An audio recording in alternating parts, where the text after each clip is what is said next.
Halo semuanya, perkenalkan nama saya Karni Sepanyolati Semolang dari 6T6. Saat ini di video ini saya akan membedah 10 diagram UML dari dua jurnal penelitian yang berbeda.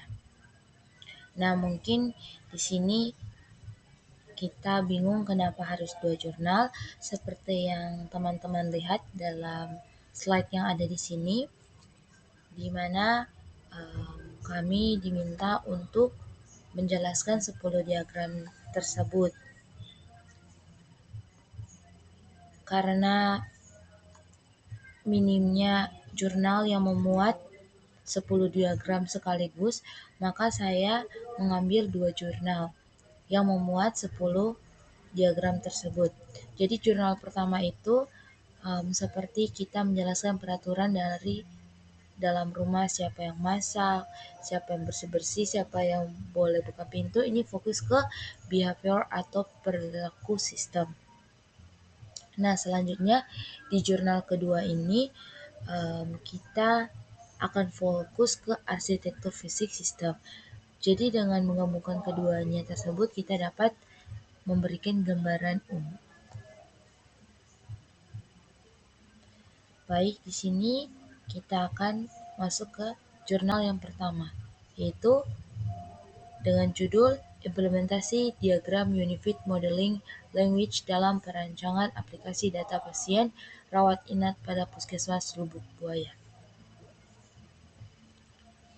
Nah, dalam jurnal yang pertama ini, saya menemukan beberapa diagram, yaitu yang pertama di sini use case diagram.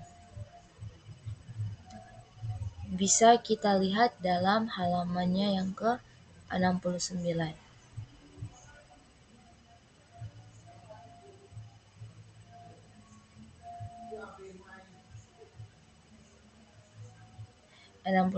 sampai 70. Di sini adalah gerbang utama sistem, aktor admin, dokter didefinisikan dengan jelas.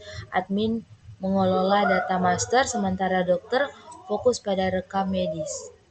Inilah boundary atau batasan sistem kita.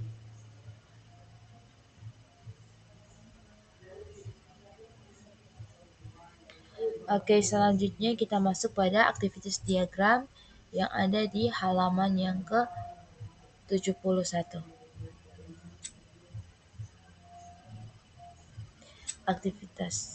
Activity diagram.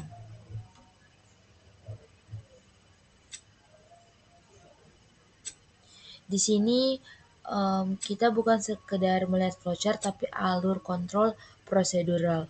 Perhatikan titik decision, bola ketupat pada saat sistem memvalidasi data pendaftaran. Ini memastikan tidak ada data sampah yang akan masuk ke database. Ini aktivitas diagram yang ada di jurnal yang pertama ini.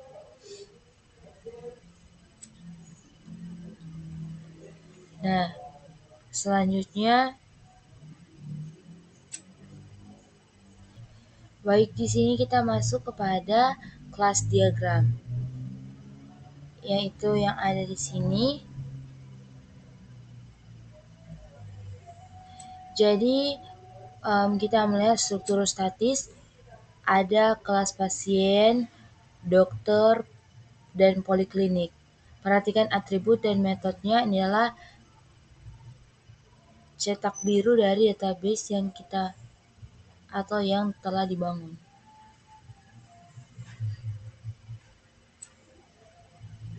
Nah, di sini kita masuk pada diagram sequence diagram yang ada di halaman 71 sampai halaman 72.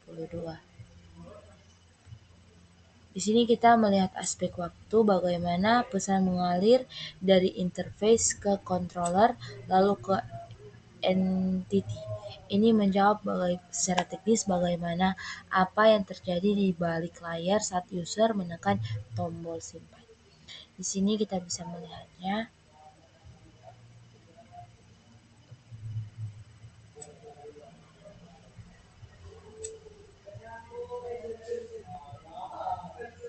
Kemudian kita lanjut ke diagram kolaborasi. Di sini ada diagram, bisa kita melihatnya.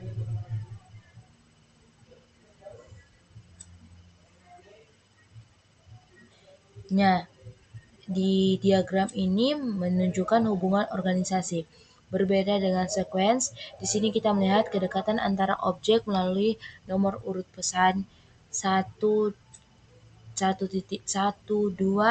Ini memetakan arsitektur komunikasi sistem.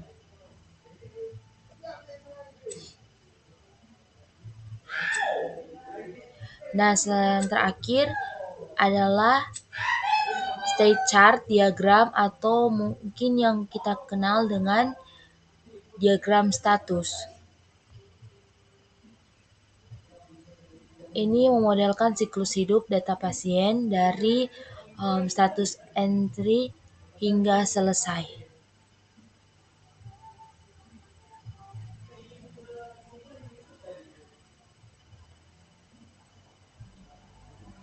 Ini menjaga integritas status data agar tetap sinkron dengan realita yang ada di lapangan. Di jurnal kedua ini dengan judul Perancangan Sistem Informasi Inventaris Spare Part Handphone berbasis PHP and MySQL in PlanetPod.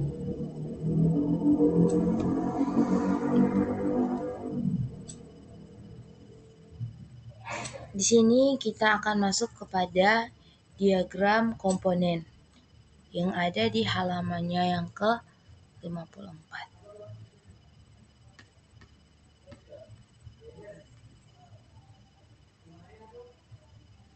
Baik, di sini ada diagram komponen.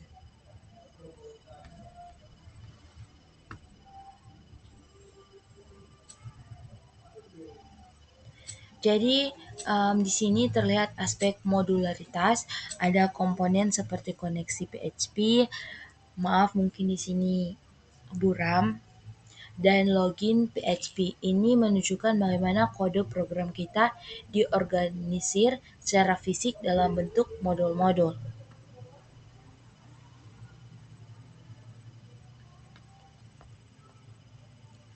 Selanjutnya di halaman yang ke-55 itu deployment diagram. Di deployment diagram ini kita melihat level infrastruktur, ada node client, web server, ada database server. Diagram ini sangat krusial bagi tim DevOps untuk menyiapkan server dan jaringan yang tepat.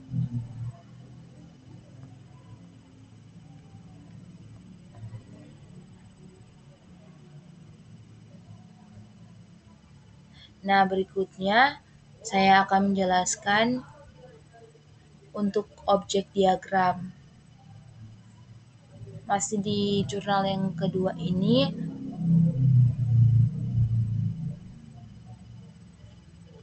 saya akan menjelaskan sedikit.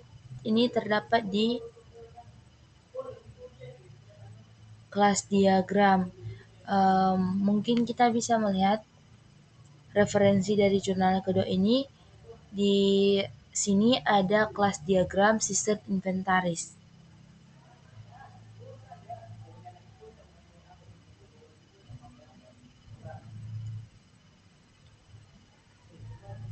Nah, objek diagram sebenarnya adalah isi nyata dari kelas-kelas tersebut.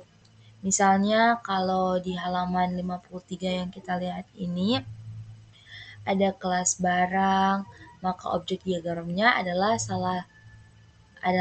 saat kelas itu berisi data spesifik, seperti baterai iPhone dengan stok 10. Jadi diagram ini ibarat foto atau snapshot saat aplikasi sedang dijalankan.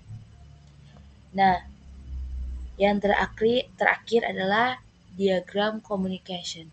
Di sini saya akan membuka kembali jurnal yang pertama. dan kita bisa melihatnya kembali di halaman yang ke 74.